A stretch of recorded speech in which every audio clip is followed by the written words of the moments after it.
How many of you have heard of the Hegelian Dialectic? It's an interpretive method in which the contradiction between the thesis and the antithesis leads to a synthesis or a solution. But tell me what it means in layman's terms, Rowan. How do I apply this to my life? Another way of saying this is that the contrast of opposites will say not having enough and opulence and abundance.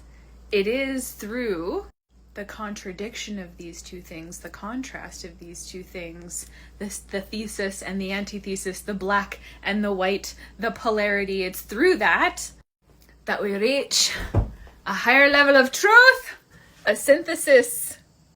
Some people in the spiritual world like to call this the 0 point.